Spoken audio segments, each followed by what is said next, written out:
Shalom Godly Family yang dikasihi Tuhan. Mari bersama-sama kita menikmati teh hangat pagi ini, teduhkan hati dan hadirkan semangat dengan merenungkan firman Tuhan. Firman Tuhan pagi ini terambil dari Hakim-Hakim 9 ayat 7 sampai ayat yang ke-15. Demikian firman Tuhan.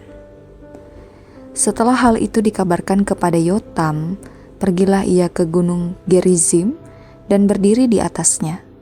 Lalu berserulah ia dengan suara nyaring kepada mereka, "Dengarkanlah aku, kamu warga kota Sikem, maka Allah akan mendengarkan kamu juga.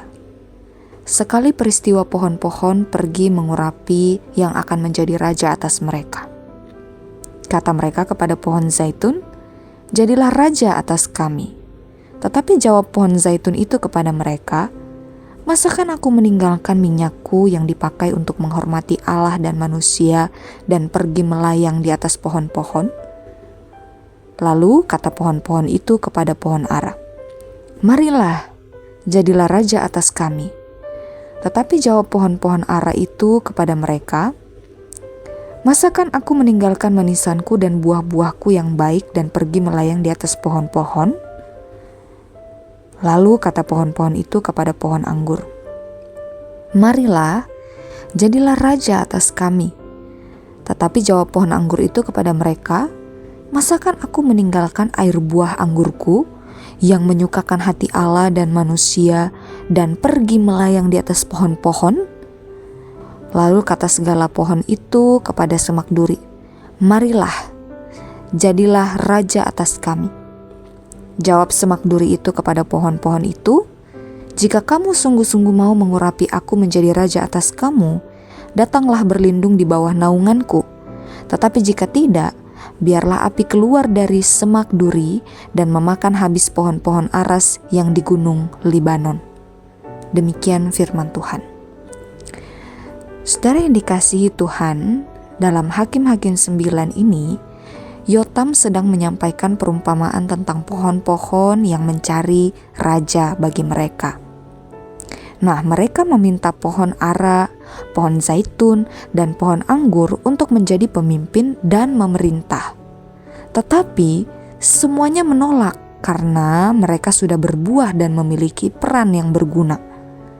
Akhirnya, mereka memilih semak duri yang justru membawa kebinasaan.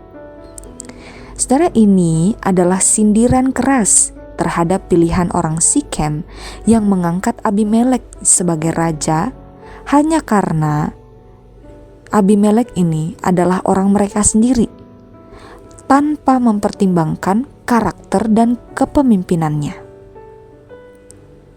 Saudara, gambaran ini mengingatkan kita akan kecenderungan hati kita, hati manusia dalam memilih pemimpin berdasarkan keuntungan sesaat, bukan berdasarkan kebenaran. Saudara, kita seringkali mencari pemimpin yang memenuhi keinginan kita, tetapi melupakan kehendak Allah. Hal ini juga terlihat dalam respons orang banyak terhadap Yesus saat dia memasuki Yerusalem. Saudara, orang-orang menyambutnya dengan sorakan Hosana bagi anak Daud. Tetapi banyak dari mereka memiliki harapan yang keliru. Mereka menginginkan pemimpin politik yang membebaskan mereka dari Romawi, bukan seorang raja yang menyelamatkan mereka dari dosa. Saudara-saudara, tetapi Yesus menolak diangkat sebagai raja oleh kehendak manusia, sebab kerajaannya bukan dari dunia ini.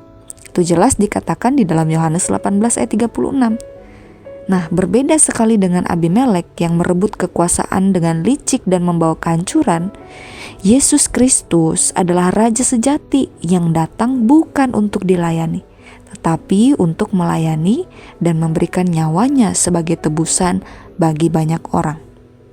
Saudara, Yesus Kristus bukan hanya raja yang benar, tetapi juga raja yang menebus umatnya dari keberdosaan mereka.